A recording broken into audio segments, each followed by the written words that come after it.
Alright, what's up guys? This is Hector, and today I wanted to talk about something completely different that I usually talk about. It's controllers, as you can see. The first two are actually handheld systems, but it still has a controller layout, so I included them in with the controllers.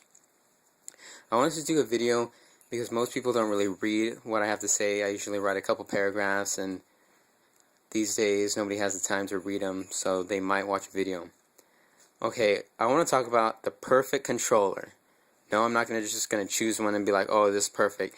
I actually think each one of these has qualities that should be included in the perfect controller. And I'll tell you which ones should go, which one should leave, and all that stuff. And combine it into the ultimate controller. So if any kind of controller companies are checking this out, doubt it. Just keep these in mind whenever you're making a controller. First thing, how it feels for the person, for the hand. My hand's a little messed up because I got cats and stuff. Anyways, lots of people like the Xbox 360's controller, the feel, because it just goes right in your hand and it's perfect. And I don't have the biggest man hands, but I don't have kid hands. And when I'm using the PlayStation controller, it just feels way too small. And I usually get cramps in my hands when using the shoulder buttons, which never really happens because I've been playing games for over 20 years. So the 360 controller, the feel is really good, but again, kids might have smaller hands, so maybe making the same design, but in a compact, size, that might be better. Maybe even make a bigger one of these for people with massive hands, I don't know. But still, the layout of the actual handles, I like the 360, a lot of people like the 360, and just do it smooth. I don't know why people might have like mesh and stuff like that to stop it from slipping. Whoops. Who really, slips the controller? You gotta use both hands. You can't really just accidentally fall out of your hands. Second, actually is for the PlayStation 3. The ion battery, I believe it's ion battery. Instead of actually using battery packs, that's kind of stupid. Just have a plug right here. It'll automatically charge the battery when you plug it into the console, and then just unplug it, and you can use it wirelessly, and then it'll have the battery pack inside of the controller. Okay, next, let's talk about the joysticks.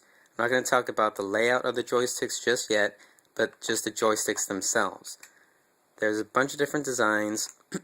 Some people like the snapback of the PlayStation joystick. Some people like the feel of the Xbox joystick.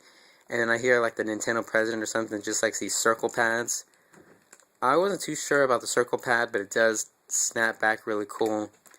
And these on the PlayStation Vita, they're small and cool, but I don't know, they just feel a little funky. Maybe it's the actual layout that makes me feel weird. But I do like how the PlayStation 3 and the 360 have buttons on the joysticks, which is very useful. I think I like the PlayStation 3's joystick, the snapback, a little better because I've had a 360 controller for a few years, and the stick actually would get stuck somewhere up here after a while of use, which is not good. But I like the little indentation right here of the joystick a lot better than the PlayStation 3's just dome shape. And I don't really like the feel of this either. This just has little bumps on the top, bottom, left, and right, but it's indented.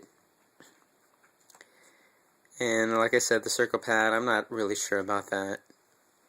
As for the actual layout, I'm pretty sure everybody likes the stick up here and the stick down here. I've been using the PlayStation 3 controller a lot recently, and my thumbs would kind of hit each other when using them down here. I don't think anybody likes them down here anymore. They just need to be separated. As for the D-pad, directional pad, 360, not good. It's just a circle like this, and hitting a precise direction is very, very bad. The Nintendo thing, 3DS, it's just a cross, but it's still one solid cross. And the PlayStation 3 and the PS Vita, I think they win in the D-pad. They need to be separated sections, up, down, left, and right, so it makes it a lot easier to hit the direction you want. The buttons, they've all been pretty much 4 in a row. on a lot of systems for a long time. But I've been thinking, sometimes you'll be using the stick and then you have to actually go up to the buttons. I started thinking, what if you had buttons right here? And then I found out that Pro controllers or whatever MLG controllers actually have the buttons back there. And so I guess they already thought that up. I don't know. I don't know if it should be a standard or if it's just a Pro type thing, whatever. But, I think adding the buttons back here would make it a lot more useful. Start and back or select, whichever. Doesn't really matter. You can just put them up there. I don't think they should be too close to these buttons because you might accidentally move and pause your game, and that sucks. And of course the home buttons right here and down there, they should not be so close to the pause buttons or wherever. They should be a lot, out of reach, because sometimes you'd accidentally hit it and then the dashboard menu will pop up, and those take a lot longer to go down than the pause menu. So definitely keep those out of, the rest of the buttons' ways. Lastly, the shoulder buttons. A lot of controversy with these. And with these, I think everybody likes these triggers a lot better, but maybe it's just the actual design, because the triggers don't give much resistance like these. These actually snap back really quickly. But at the same time, they're extremely sensitive, which I don't like. You barely press it, and it goes off extremely easily. I like having a little bit of leeway to actually feel like you're pressing something. The bumpers, it's just like a button.